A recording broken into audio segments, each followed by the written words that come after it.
Hvaljeni su Marija, dragi slušatelji i slušateljice. Evo nas u zadnjoj emisiji ove sezone Fides per muzikam i čast mi što mogu za kraj ove sezone imati jednu predivnu gošću kod sebe. S nama je večeras hrvatska skladateljica, autorica, pjevačica, glazbenica, sve što poželite, ali i žena i majka Ivana Husar-Mlinac. Hvala Isusi Marija, tebi i svim slušateljima. Velika mi je čast evo što si me pozvala i ugostila u svojoj emisiji. Puno ti hvala na tome. Ova najava kao da pričaš o nekom drugom, a ne o meni. Jer moje subjektivno neko stanje je uvijek nekako vezano uz najvjerojatnije karizmu majke. Mm-hmm. To bi nekako meni možda bio najbolji opis same sebe. Mm-hmm. S kim god se susretnem tako, s kim provedeš, to jest kada dolaze učenici u tvoju školu, uvijek tako bude i neki epitet za tebe. Tako eto, da, odlično. Pogotovo od Mije. Odlično. Pa je. U konačnici kad i radimo u tom nekakvom edukacijskom sektoru, mislim da se to nameće samo po sebi, mm-hmm. jer osim što se tamo bavimo pjevanjem i prenosimo neko svoje znanje o tehnikama pjevanja, ipak ovaj ljudski faktor se ne može isključiti. Uvijek tu dođe nekako na temu i taj mm-hmm. neki život i sve, pa onda vjerovatno iz toga da, pa da, naravno. I izlazi ta moja karizma. Pa evo, kako znaš, emisija se radi Fides per muzikam, glazba i vjera, glazba kroz vjeru, vjera kroz glazbu. Predivno. Neiscrpne teme. Da, neiscrpne teme, mogla bi stalno pričati. Koliko traje emisija, Katarina? Koliko god želimo. Joj, nemoj to reći. Ne. Skrati nas. Koji su bili počeci glazbe? Glazbe kao pojma glazbe? Kad si me pozvala da gostujem, onda sam malo krenula zapravo promišljati o tom pitanju i onda sam došla do zaključka da ja ne pamtim sebe bez tog segmenta, mm-hmm. što će značiti da je to vrlo rano krenulo. Zapravo krenulo je vjerovatno od trenutka kad sam postala svjesna same sebe. Sjećam se jednog trenutka, mislim da sam imala 5 godina tada, gdje sam onako odlučno posjela mamu i tatu da ih obavijestim. Baš je bilo onak, mama i tata, sad me morate poslušati. Samo da znate, ja ću biti pjevačica. I mama i tata isto su znali prepričavati taj trenutak i onda je kao mama rekla da, naravno. Hoćeš. Za 5 minuta ćeš biti vjerovatno prodavačica u dućanu, pa ćeš biti recimo kondukterka, to mi je isto bila alternativa kojoj sam se jako vesela. Ako ne uspijem u glazbi, ja ću raditi u tramvaju. Odlično. No međutim, evo, zadržala se ta moja ideja. Moram priznat da tata je bio velika podrška u svemu tome i mama, ali eto, mama je nekako uvijek to gledala, možda je hir, kao što to majke uvijek rade. Mm-hmm. Uvijek smo spremne na A, B i C varijantu. Mm-hmm. No međutim, kad je vidjela da tu nema stajanja i da stvarno svako moje i Marijino ulaganje se odnosilo na glazbu i naravno onda tu su bili stvarno sjajni opet profesori, učitelji u mojoj školi koji su to prepoznali, mm-hmm. i isto tako posjeli mamu i tatu. Vrlo slično kao što sam ih i ja posjela. I rekli im da to sve skupa ima smisla i da treba definitivno ulagati u nekakvu našu edukaciju. Tako da evo, to ti je tako počelo sa mojom učiteljicom razredne nastave, koja je zapravo evo nekako i dala najveću meni podršku, mm-hmm. i poticaj. I to mi je bila nekakva potvrda da to nije hir, nego mm-hmm. da je to nešto što stvarno živi u meni. Mm-hmm.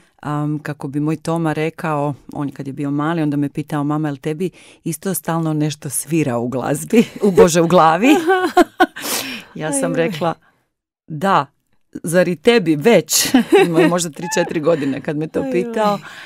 I to mi je bila sjajna zapravo rečenica koja opet nekako potvrđuje da kad ti stalno nešto svira u glavi, da je to definitivno tvoj poziv i da to Bog zapravo šalje materijale i sadržaje koji će kasnije kad tad ugledat svjetlo dana. Eto, tako da je puno sviralo. Živiš glazbu jednostavno. Živiš glazbu, da, u svakoj stanici svog bića i sve ti se nekako svodi na glazbu i način odjevanja i planovi za budućnost. I na kraju krajeva moja putovanja su se nekako isto tako svodila na to da odlazim u neke gradove koji su opet bili povezani sa mojim nekakvim glazbenim ukusom. I naravno, to je sve vodilo tome da ja jednog dana završim u Zboru Zvjezdice i da upoznam svog velikog mentora životnog i glazbenog, to je Zdravko Šljivac. I njemu sam beskrajno zahvalna zato što stvarno mislim da me zaljubio u glazbu na jedan najljepši mogući način i kako bi on rekao, znaš Mila, sad nema nazad. I u svemu što mi je govorio je na kraju bio u pravu. On je stvarno čovjek koji ima tu jednu isto tako mudrost gdje je uvijek govorio prave stvari u pravom trenutku. Bio je jako strog, bio je jako strukturiran, što ja isto mislim da je jako važno sa talentiranom djecom. Jer kod talentirane djece i kreativne djece vrlo često to zna otići u onu drugu krajnost, a to je ja ću se snaći. Ja ne moram puno raditi na tom talentu jer je taj talent nešto što meni čini ovaj posao puno lakši možda nego nekom drugom. A to je potpuno krivo. Baš zato što ti je Bog dao te darove, imaš veliku odgovornost da te darove zaljevaš sa vještinom, a vještina se ipak stječe velikim radom. Zapravo si mi odgovorila i na pitanje o zvijezdicama i o mentorstvu. Da. Vjerujem da ti onda on bio i velika inspiracija. Jesu ti bili tu možda tata više nego mama, s obzirom na bavljenje glazbom? Je li postojao neko još tada u početku što te inspiriralo? Ok, sama si rekla da si sama to osjetila sebi, a je li ipak nešto prevagnulo što te baš povuklo? Apsolutno. Obitelj je zapravo i s mamine i s tatine strane bila izuzetno glazbeno nadarena i glazba je bila dio svakog našeg obiteljskog druženja. Moj djed s mamine strane je prekrasno pjevao, imao svoj bend, oni su živjeli na selu pa su s obzirom da nije bilo puno nekakvih sadržaja kao što je TV, radio, oni su zapravo konstantno pjevali i svirali. To je bio folklor tadašnjeg života. Moj ujak jako lijepo pjeva, baš jako lijepo pjeva. No međutim tata je isto tako bio glazbeni pedagog i likovni i glazbeni, dakle on je baš bio onako osebujan kreativac. Njegov najveći problem je bio što je imao jako puno talenata i darova pa nije znao šta bi i kako bi, da. Na kraju se naravno bavio menadžerstvom. Ali u slobodno vrijeme puno slikao, puno svirao, pjevao i bio jako velika podrška. Bila i mama velika podrška. Ona je bila isto tako pedagog.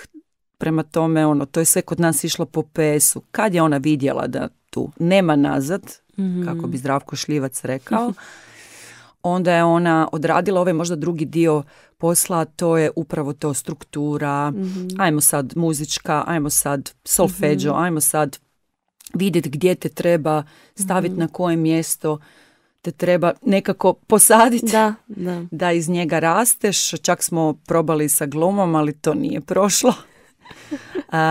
Jer je ovo bilo toliko dominantno kod mene da je meni sve drugo bilo dosadno. Prema tome, da, sigurno je to krenulo u obitelji, a Zdravko je stvarno bio savršen mentor. On je u svima nama vrlo rano prepoznavao nekakav podtekst naših, ajmo reći, talenata i darova I sjećam se, pa ja sam možda bila 4. razred osnovne škole, bili smo u Gražnjanu, gdje smo održavali, ja mislim, skoro svaku večer koncerte. Zvjezdice su zaista radile vrlo ozbiljne komade, dakle mi smo se bavili primarno klasičnom glazbom, kao što se i danas Zvjezdice bave klasičnom glazbom. Tu i tamo smo imali izlete u pop glazbu, ali ovo je bila glavna domena. Dakle, ja sam bila 4. razred, bili smo u Gražnjanu i on je meni dao da vodim probu. I tog sam se zapravo sjetila tek nakon što sam otvorila školu i nakon što sam vidjela da je to isto tako posao snova, dakle uz pjevanje, ja bih rekla da je to mentorstvo nešto što je definitivno moj poziv, dio mog poziva. I onda kad sam se toga sjetila, bilo je, pa dobro Zdravko, zar si i to odmah locirao da bi moglo potencijalno kod mene nekad biti dio mog životnog puta.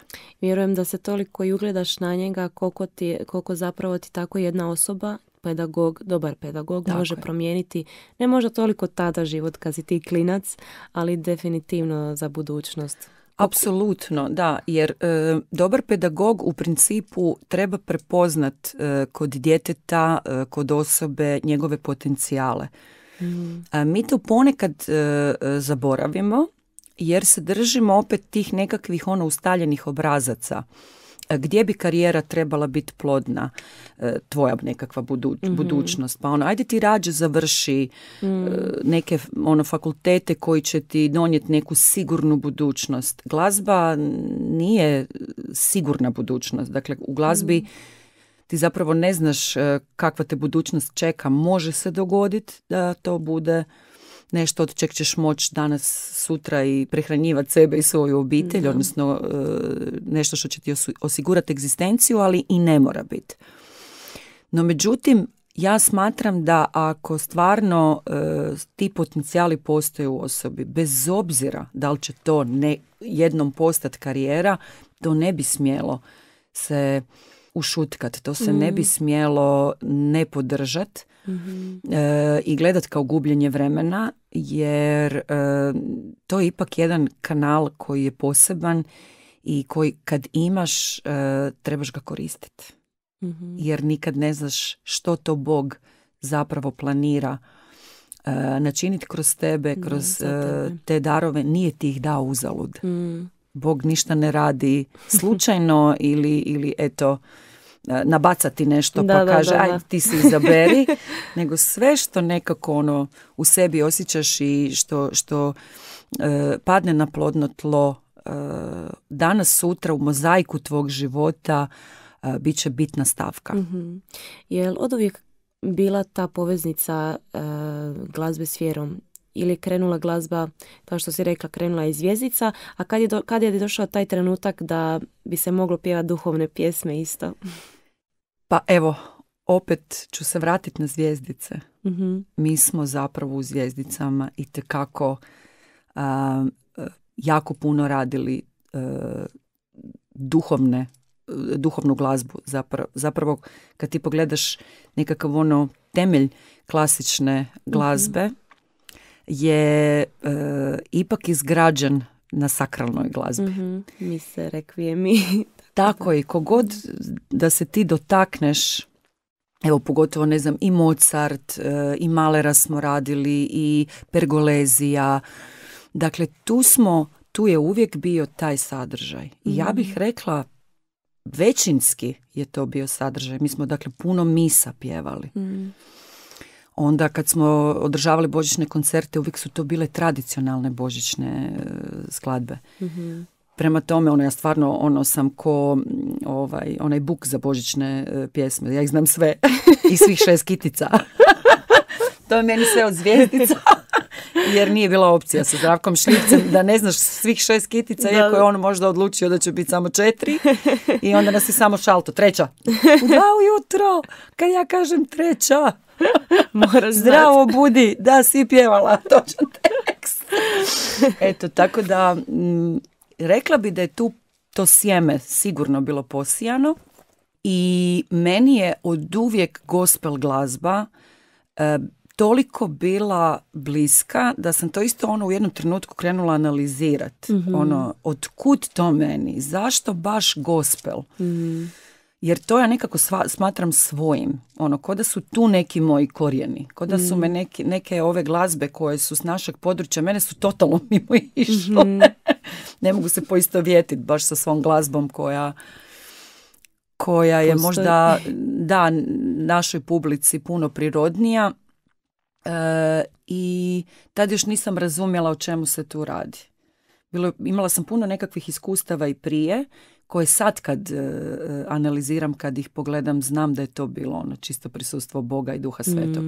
Dakle, mislim da je Bog stvarno bio prisutan u mom životu dosta intenzivno od kako znam za sebe. Evo da se malo vratimo. Zapravo si ti krenula i sama, ali skupa sa svojom sestrom Marijom, koja nam je bila nedavno isto gost. Jednog dana vi ste imale grupu, to jest osnovala se grupa Divas. Tako je. Divas, mislim da svi znaju ko su Divasice. Dobro, gledaj sad, možda ove mlađe generacije bi trebala ići googlat. Trebala ići googlat, ali jako ne zna, odmah moraš znati. Jedna od boljih možda najkvalitetnijih grupa, pogotovo vokalnih grupa u Hrvatskoj, ako ne i šire, jer se vidi stvarno ta posvećenost radu i želji za radom i za napretkom. Divasice su trajale do 2005. godine, ako se ne varam. Onda je krenula neka solistička karijera. Tako je. I kod tebe i kod sestre, ali da malo čujemo o Divasicama. Koliko su zapravo one tu bile i neki temelj, a i motivacija za daljnji rad. Pa opet ćemo se vratiti, nećeš vjerovat, na Zvijezdice, jer sve 4 smo bili Zvijezdica. I sad kad si baš rekla ta posvećenost, taj nekakav pristup uopće poslu. Gospodin. Opet, 1/1 Zdravko Šljivac nas je odgojio u tom smjeru i nije uopće postojala druga opcija. Ja mislim da mi nismo znale da se može možda to i na drugačiji način raditi. Ma grupa Divas, ja to znam, a često reći da je to bio 10-godišnji maturalac. Dakle, mi smo krenule kao prijateljice u nešto što je nama bilo fora. Onda smo istraživale koja bi to bila glazba. Onda kad smo otkrile gdje rezoniramo zajedno i koja nas to glazba inspirira, to je bio taj nekakav soul, opet R&B, gospel. Imali smo jako puno elemenata gospela u svojim pjesmama. Isto tako smo voljeli raditi taj božićni program. I mogu samo reći da je to period života u kojem smo jako ozbiljno radile, ali se nismo zaboravile igrat. Dakle, nikad nam to nije prestala biti nekakva igra u smislu, nismo pristajali na nekakve kompromise uspjeha, na uštrb onog što smo željeli raditi. I mislim da je to neka bila formula probijanja granica. Nametanja možda neke te glazbe koja možda u tom trenutku nije bila toliko poznata svima u Hrvatskoj. Tako je. Eto, to bih mogla reći za grupu Divas. I ono što isto tako mislim bio nekako naš zdrav potez kad smo shvatile da se sad želimo svaka realizirati na svoj način. Jer ipak kad si ti u nekakvom kolektivu, kad si ti u grupi, tu ima puno kompromisa, tu ima puno nekakvih možda prilagođavanja. I onda smo osjetile da svaka želi se izraziti na potpuno svoj način. I onda smo se i tu zapravo zajednički dogovorile 2 godine prije nego što smo završile svoj zajednički rad, da je vrijeme. Da, ali dobro, to je skroz ok. I, pa ja mislim da je to najpoštenije. I bolje publici, da ste tako je. Možda bi ti odnosi u nekom trenutku postali toksični, jer bi se tu pojavilo nekakvo nezadovoljstvo. I je se pojavilo nekakvo nezadovoljstvo, ali evo mi smo ga detektirale na vrijeme i odlučile da je vrijeme da više ne radimo skupa, ali eto, uvijek se rado sjetimo tih perioda. Bilo nam je jako lijepo. Nedavno smo bile odradile zajednički jedan koncert i par nastupa zajedničkih i ono kao da se ništa, kao da ovog vremenskog perioda gdje nismo radili nije bilo. Dakle, nastavili smo tamo gdje smo stale. Ti si zapravo već kao, ja bih rekla, klinka krenula pjevat back vokale našim hrvatskim glazbenicima, to su bili Džiboni, ali ja bih izvojila možda jedan Eurosong, Toni Cetinski, nek ti bude ljubav sva, da. Kako je to bilo iskustvo tada, ono kad je to sve krenulo, ono šta se događa, idem na Eurosong? Ma ne, pa to je nešto što opet, znaš, kad imaš 15 godina i pružiti se takva prilika, mislim da ja nisam to zajedno sa curama ni isprocesuirala na pravilan način, jer smo bile klinke i nama je to sve bilo jako zabavno, ali s druge strane opet nekako vrlo smo to profesionalno mi radile i pripremale se za taj Eurosong. Eto, s Tonijem smo bile povezane od samog početka. Često kad razgovaramo onda se dotaknemo tog trenutka gdje stvarno je on prepoznao da ćemo mi biti na razini zadatka. Eto, hvala mu na tome. Nakon zapravo raspada vaše grupe, to jest nakon završetka, ti i Marija ste snimili dvostruki album Familija, jel tako? I di podspisuješ većinu svojih skladbi. Otkud inspiracija za stvaranje svoje, baš svoje glazbe, kao iz glave? Meni je to uvijek fascinantno i divim se svakom ko napiše svoju pjesmu, jer meni to ne ide. Pa onda... Čekaj.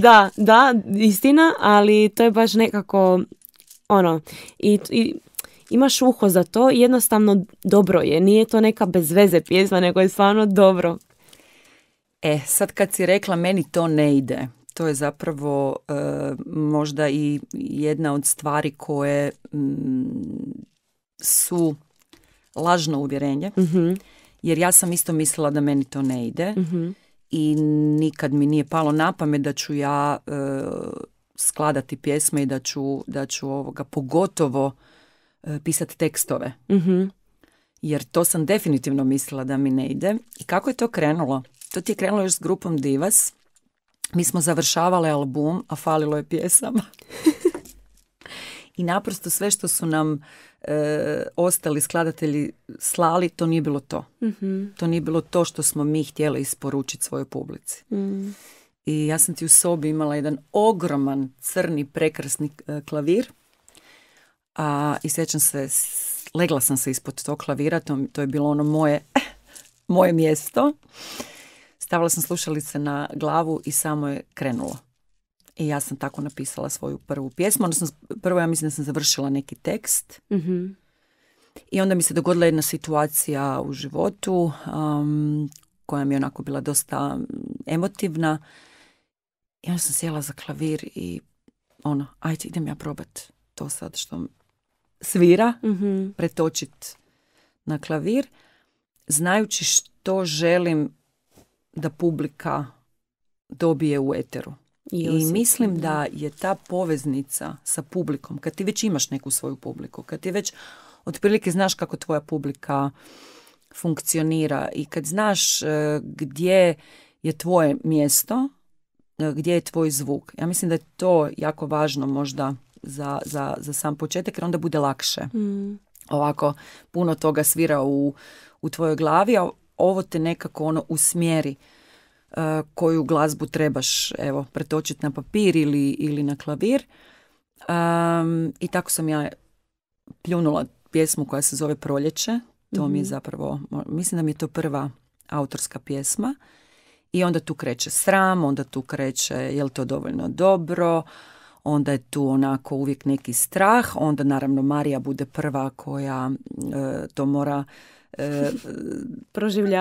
proživljavati, onda je ona recimo meni bila savršen filter. Ovo da, ovo ne. I čim sam znala da ona, ne znam, nešto usput radi dok ja sviram pjesmu, znala sam da ta pjesma nema potrebe na njoj raditi, a čim sam vidjela da je ona u fokusu i da joj se to sviđa, onda sam znala da eto, to trebamo da. I moj muž, moram priznat, moj muž, tad mi je bio dečko, on je odreagirao na tu pjesmu, čak mi je pomogao u nekakvoj harmonizaciji, jer tu baš nisam bila nešto. Tako da i on ima svoja 2 akorda u toj pjesmi i onda je sljedeća situacija bila, a to je da sam ja željela tu pjesmu napraviti u duetu sa ni manje ni više nego Matijom Dedićem. Onda taj sram. Sad treba snimiti taj info gdje ja sviram klavir i to poslat Matiji Dediću. Ali evo, nekad moraš biti malo i lud i hrabar. Da. To sam definitivno ja bila u tom trenutku. Potpuno svjesna tko je Matija Dedić, kakvi su njegovi talenti i ja sam apsolutno njegov najveći fan od prvog dana kad sam ga čula. Od prvog dana kad sam ja čula 3 note njegove, ja sam naprosto se zaljubila u te talente i to je bio moment Matija Dedić i niko više.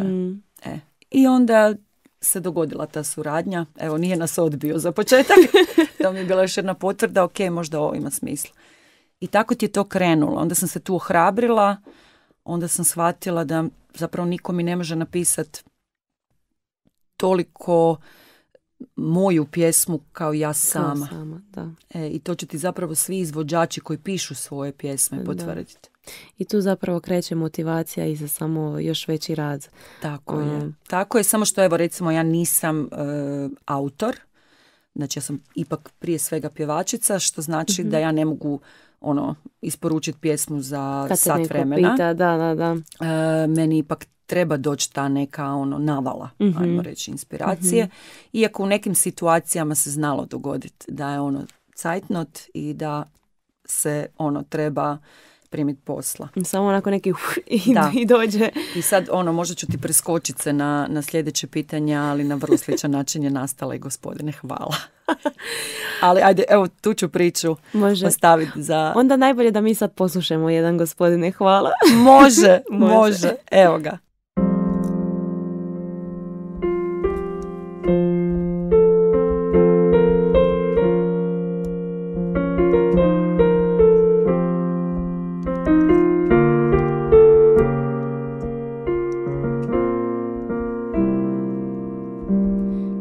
Izgubljeno, pa nađeno, polomljeno, pa sastavljeno.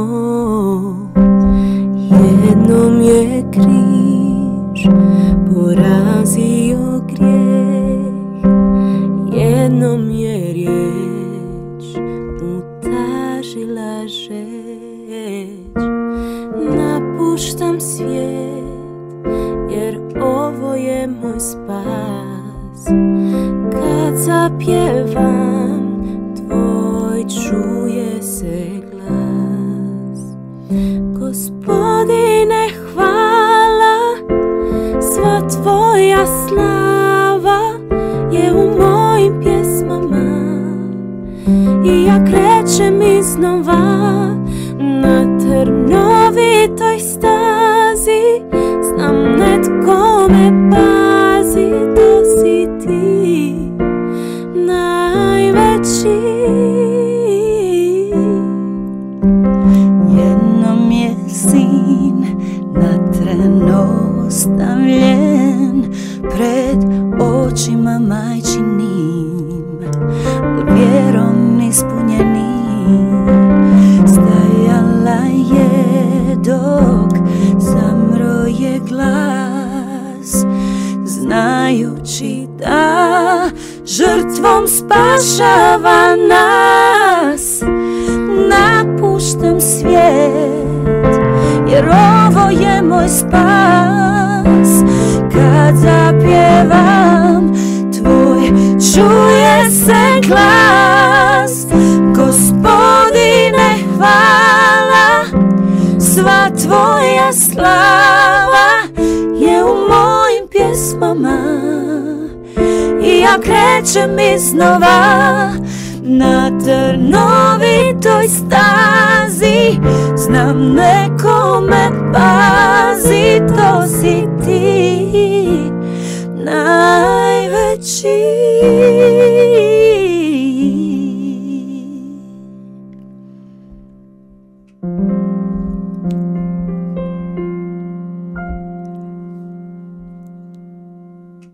Gospodine, hvala.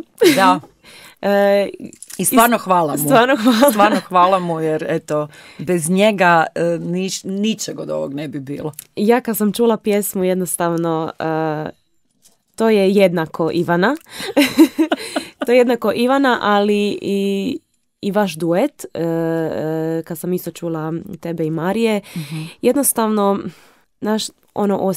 osjetiš ne samo da je to tehnički točno, savršeno, vokalno, agogički, dinamički i tako dalje, te neke glazbene sfere i sposobnosti, nego ti tu kao, bez obzira jesi li u vjeri ili ne, mislim da se svako mogu prepoznati i osjetiti neku emociju. Ne samo možda kroz Gospodine hvala, ali općenito kroz duhovne pjesme. Ali kako je Gospodine hvala tu utjecala na taj duhovni svijet? Dakle, ja se nisam usudila napisati duhovnu pjesmu, zato što stvarno smatram da duhovna glazba mora biti teološki točna, ajmo to tako reći. Tu sam ja vrlo praktična, koliko god sam kreativac, pazim i na te stvari. Tad još nisam bila iskusna, ajmo reći, kako to sa Bogom funkcionira. Znala sam da je Bog inspiracija, znala sam da suradnja s Bogom, mislim, jer sam ju osjećala i u svjetovnoj glazbi. Mm-hmm. Znam taj osjećaj kad krene ta neka navala i to sad mogu stvarno potvrditi da to jednostavno osjećaš duha svetog. Mm-hmm. Ali Gospodine hvala isto tako nastala za početak jer šta me natjeralo da ju napišem. Naime, mi smo tada radile na festivalu Bonofest u Vukovaru. Moja Marija je zapravo bila glazbeni urednik i sve što se nekako ticalo Bonofesta je ona pokrenula u toj, ajmo reći, novoj eri Bonofesta. I falilo je pjesama. Opet isti problem. I bilo onak, gledaj, sad moraš napisati na pjesmu jer nam fali. I ja sam imala nekakav refren koji sam bila napisala zapravo na početku svog obraćenja, koji je bio jako infantilan, jako dječji, ali sam znala da je isto tako izašao u trenutku koji je bio jako iskren, ajmo to tako reći. Izvukla sam taj refren i krenula promišljati o njemu. I onda se dogodio trenutak koji nikad neću zaboraviti, sjećam se gdje sam stajala kad se to dogodilo. Ja sam taj refren, ajmo reći, malo nekako već imala u nacrtu, ali je pjesma u jednom trenutku od početka do kraja samo izašla. I sva sreća da sam ja imala mobitel i da sam ju snimila. Mm-hmm. I to je bilo nevjerovatno, baš jedno prekrasno iskustvo gdje kad god neko kaže da je Gospod, kad se meni krene zahvaljivati na toj pjesmi, ja stvarno imam problem primiti taj kompliment. I onda, naravno, izgovorim rečenicu Bogu hvala, koja nam isto nekako postala dio folklora, kao pa Bogu hvala. Ovdje stvarno Bogu hvala. Ovo je istina koja ne može biti veća. Ovo je stvarno Bogu hvala. Ja sam stvarno stajala i bila kanal i ta pjesma je izašla. I ja jako volim tu pjesmu, no međutim, onda se dogodio drugi problem, a to je da mi uopće nije bio gušt veliki pjevati tu pjesmu, a volim ju. To je bio novi moment koji mi se dogodio i onda kad sam ju prvi put čula u izvedbi nekog drugog, sam dobila onaj osjećaj koji mi izvođači često dobijemo kad volimo neke pjesme pjevat. Ja sam ga dobila u tom trenutku. I onda sam shvatila, ovo stvarno nije moje. Ovo stvarno nije moje i eto, Bog mi je malo oduzeo taj dio da ja uživam u izvedbi te pjesme. Kasnije sam počela, ali tek kad je to sazrelo u meni. Dakle, to nije tvoje. To je stvarno nešto sad što je svačije. I ta pjesma je svačija i vrlo često se zna dogoditi da ljudi ni ne znaju da sam ju ja napisala. Ljudi nekako ju vežu uz moje pjevanje, ali što je isto zapravo super stvar, jer zapravo i nisam. Ali evo nevjerojatno koliko može zapravo još jedan dokaz koliko Bog i Duh Sveti može utjecati na u sekundi. To su te pjesme koje nastanu u sekundi. Znalo se meni dogoditi isto da neka pjesma izađe iz mene i da ja gledam i mislim si šta sad s tim?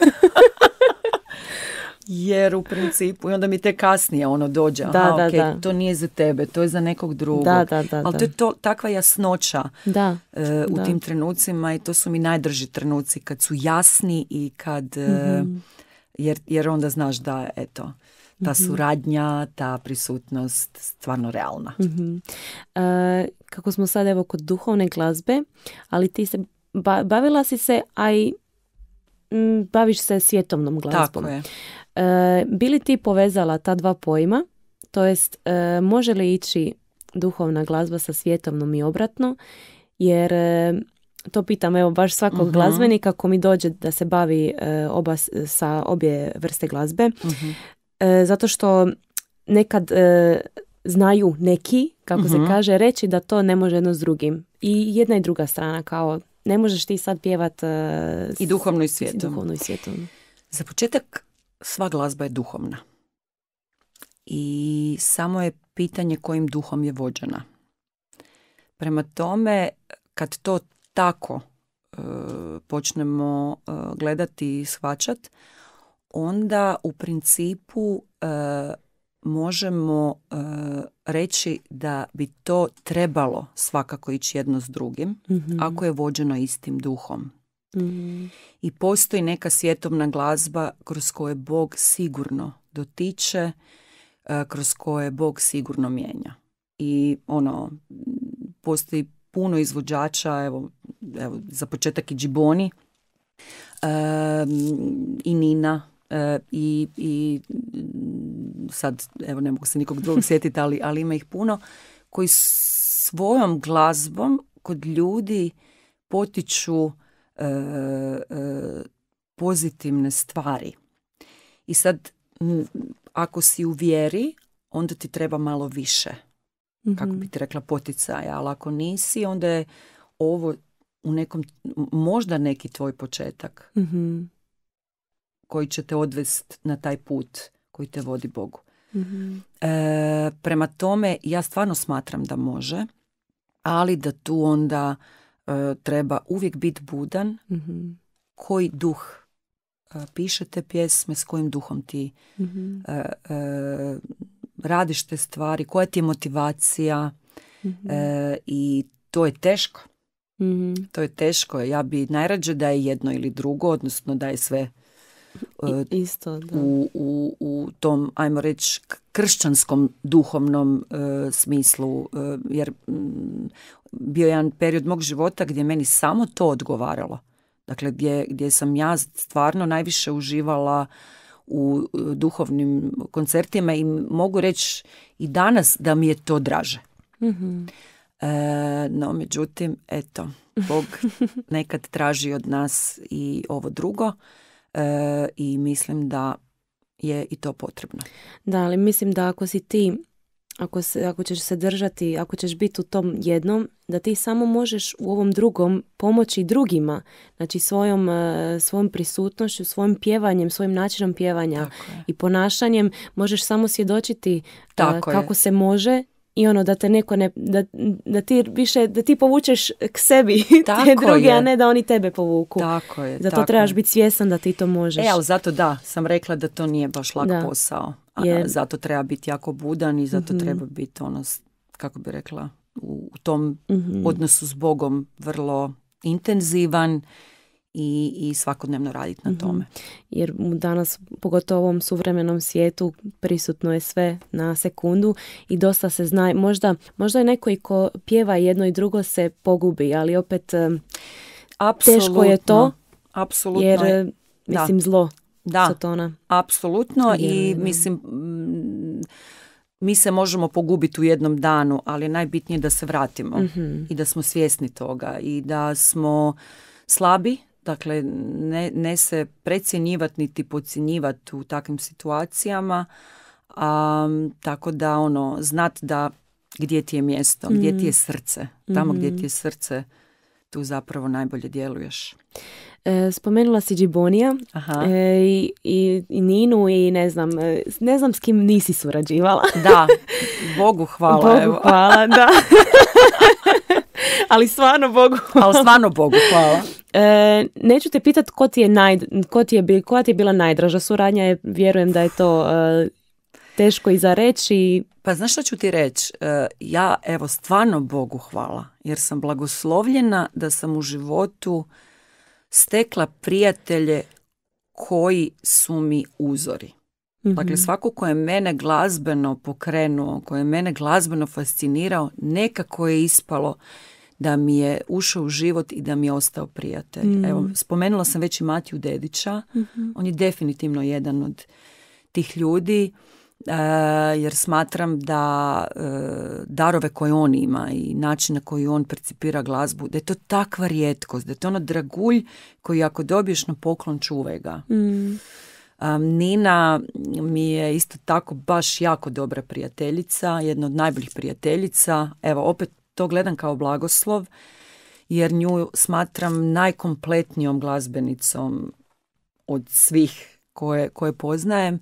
Dakle, ona je i autor i genijalan interpretator i genijalna pjevačica i jednostavno ima i taj jedan jako dobar odnos sa svojom publikom. Točno zna i te stvari, prema tome ona je baš komplet za poželjeti. Ja mislim da bi svaki glazbenik tom kompletu trebao nekako stremiti. Džiboni, pa isto na neki način mentor, stariji brat, neko kog sam isto jako rano upoznala, od kog sam jako puno naučila. Nije li to blagoslov? Evo, da imaš takve mentore, uzore, prijatelje u svom životu. Te su mi suradnje stvarno isto izuzetno važne i predivne i on je jednostavno neko ko toliko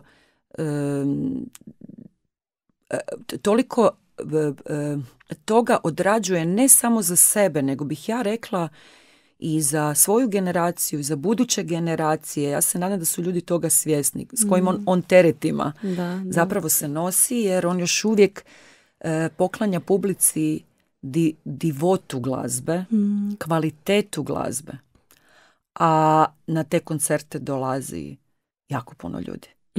Od 0 do 99. Od svih generacija i evo, ja sam stvarno s njim odradila hrpu koncerata. Bila sam mu gošća na puno koncerata, kao što sam spomenula. Svaki taj koncert ja mogu reći da je bio najbolji.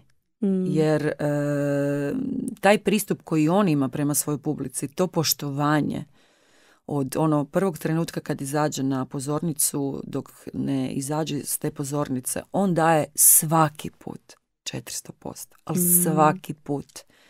I ponekad bude i bolestan i možda ne u najboljem izdanju, nikad se nije poštedio. Evo, ja to nisam doživjela s njim. A na tim koncertima bude takvih lijepih nota, takvih lijepih momenata, glazbenih, kvalitetnih, dubokih, malo i kompliciranijih i on to sve servira svojoj publici i publika to voli. Da. To je rijetkost. Da. To je rijetkost, to je stvarno nešto jako, jako autentično i za to stvarno se puno toga mora poklopiti. Eto, hvala ti, Džiboni, na tome. Jer to je nekako brana koja još uvijek nama daje nadu da se to može. Nastupala si isto svugdje. Mislim, to su Arere Zagreb i prije 2-3 godine Maksimir je bio. To su i festivali, pogotovo duhovne glazbe, i silne arene. Ne trebam uopće spominjati, svi to znamo. Ali eto, progledaj srcem. Zašto je to važno eto, tako duhovni festivali, zašto Bornofest, Rijeka milosti i tako dalje, ima ih puno, ali eto, Progledaj srcem je možda neki najveći gdje se bude najveći broj ljudi. Zašto da mladi idu tamo? Prve godine na Progledaj srcem koji se održava u Hipocentru došlo isto tako puno ljudi, ali to je bio manji prostor. Meni ti je samo došla spoznaja kako će duhovna glazba biti najsnažniji pandam visoko komercijalnoj glazbi, ajmo to tako nazvati. Dakle, u tom trenutku su nam svima malo potonule te nade da se dobrom glazbom može kupiti publika. Zašto mi je ta spoznaja došla? Zato što sam postala svjesna koliko je to dobra glazba. Koliko su to dobre pjesme. Dakle, gledala sam to ne samo s ovog duhovnog aspekta, nego sam to gledala i s ovog glazbenog aspekta. I samo ću reći da, evo, referirat ću se na Progledaj srcem, to je stvarno nešto što vodi Duh Sveti, jer na tom koncertu više stvari treba naglasiti. Ja ću krenuti sad kao izvođač. Dakle, nema veličina. Potpuno je nebitno ko nastupa. Prodaju se dvorane bez da se znaju izvođači. To je prvi znak da je to vođeno Duhom Svetim. Drugo, mi izvođači i publika jednostavno smo jedno. Jer u toj glazbi mi nikad ne znamo kome će se Bog obratiti, u kojem trenutku, kroz koji stih. I treće, da se nadovežem na ovo, svako dolazi sa svojim doživljajem. I to nije doživljaj bilo je dobro, nije bilo dobro, nego doživljaj upravo to. Ja imam svoj moment na tom koncertu gdje sam dobio direktnu poveznicu sa Bogom. I to mi je zapravo, recimo, jedna od možda najdražih stvari vezano za Progledaj srcem, jer opet tu se ne dešava samo glazba, tu se stvarno dešavaju promjene. I to velike promjene kod ljudi. I svojevrsna ozdravljenja, i iscijeljenja srca, i utjeha. Nekako imam osjećaj da svi mi zajedno, dakle to se odnosi i na nas. Svaki put nakon tog koncerta postanemo za bar nijansu bolji ljudi. Mislim da baš sama sam svjedočila tome da baš osjećaš tu neku rijeku milosti. Rijeka milosti, da. Baš ko da te nešto prođe kroz tebe, mislim. Da. Svi znamo vjerojatno kakav je taj, što je to. Da. Nekad si to doživio, baš posebno i baš mislim da bez obzira volio ti te pjesme ili ne, odi. Čisto kao glazbeni kritičar. Da. Ja sam susretala se sa ljudima koji nisu u vjeri, koji su recimo tamo došli poslom. Dakle, fotograf, ne znam, tehničar.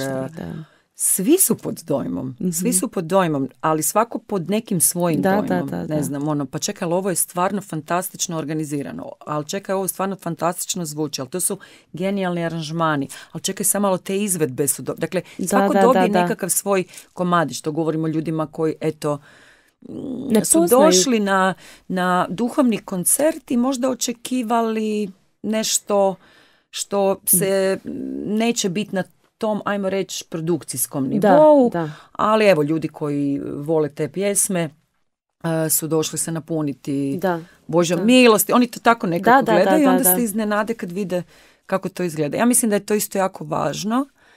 A što se tiče festivala, festivali su tu jako važni zato što oni njedre nove pjesme. I ono što mene veseli je da je sve više i više autorskih, novih, kršćanskih pjesama. Govorim za Hrvatsku. I naša Romana Bilaver, Rođaković Bilaver, ona je stvarno autor koji je iznjedrio hrpu prekrasnih pjesama i jedna od njih je i Prva ljubav. Prva ljubav. Prvu ljubav ćemo čuti za kraj emisije, a prije toga jedno još kratko pitanje.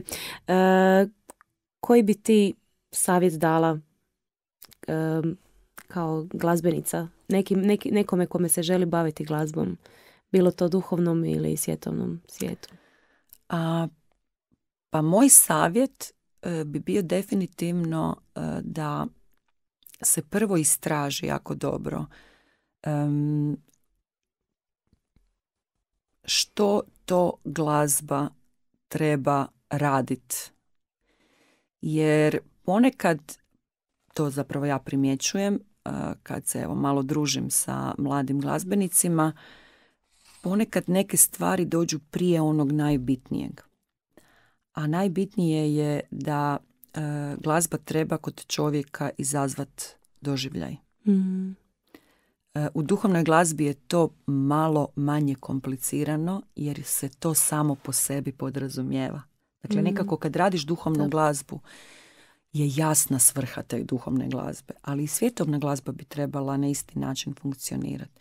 Dakle, kad ja pjevam, nije bitno kako pjevam, bitno je kakav doživljaj ja imam za početak, jer taj doživljaj će najvjerovatnije imati i publika, odnosno neko ko će konzumirati tu glazbu u tom trenutku. Dakle, mislim da je to bitna stvar da ljudi kod sebe izazovu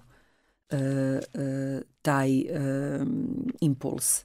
Drugo, budite hrabri, nemojte se bojati, jer hrabrost je ponekad točno ona jedna komponenta koja fali i budite uporni. Možda neće prva, možda neće druga, možda neće treća, ali 50. će upaliti. I doslovce do te mjere treba biti uporan, pogotovo ako ti glazba svira od 2. godine u glavi. Hvala ti puno, draga Ivana, što si bila s nama večeras. Hvala i vama, dragi slušatelji i slušateljice, što ste bili u još jednoj emisiji Fides per Musicam. Evo, kao što sam rekla na početku, zadnja ove sezone. Ja bi se samo još za kraj zahvalila što ste prihvatili emisiju i što ste bili s nama i slušali nas kroz ovih par mjeseci. I hvala svim mojim gostima, pogotovo evo što je Ivani što je s nama zatvorila i ovu sezonu. I eto, moje ime je Katarina Perić, urednica ove emisije, a tehnički urednik za večeras je bio Marijan Agičić. Hvaljeni su si, Marija, i hvala ti, Ivana. Idemo poslušati još Prva ljubav. Ja bih samo prije svega se isto tako zahvalila tebi, zahvalila bi se Radiju Marija, eto što radi ovakve prekrasne emisije, i pozdravljam sve slušatelje Radio Marija.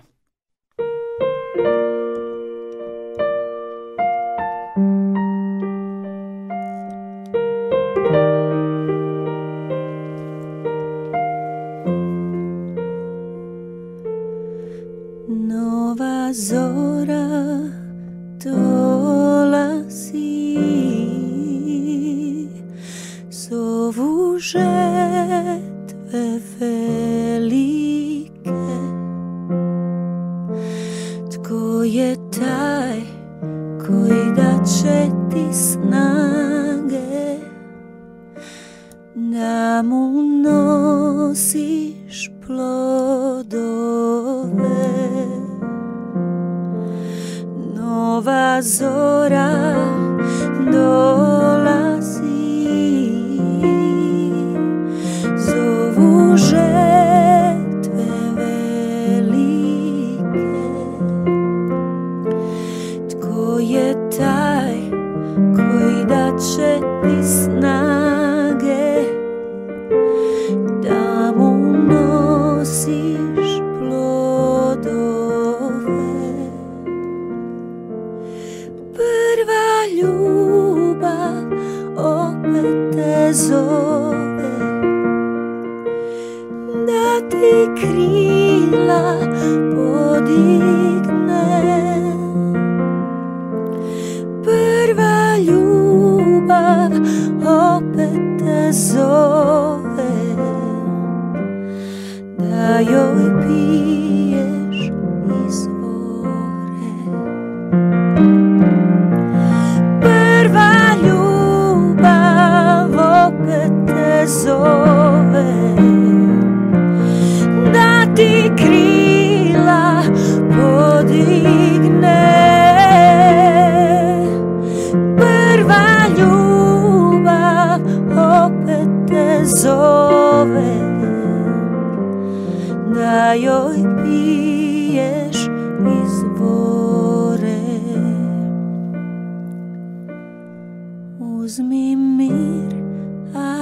ako trebaš dođi, umoran, žedan dođi, ne moraš ništa činiti. Uzmi mir ako trebaš dođi, umoran, žedan dođi, ne moraš ništa činiti. Uzmi mir ako trebaš dođi, umoran, žedan dođi, ne moraš ništa činiti. Uzmi mir ako trebaš dođi, umoran, žedan dođi, ne moraš ništa činiti. Jer prva ljubav opet te zove, da ti krila podigne. Prva ljubav opet te zove, da joj piješ izvore.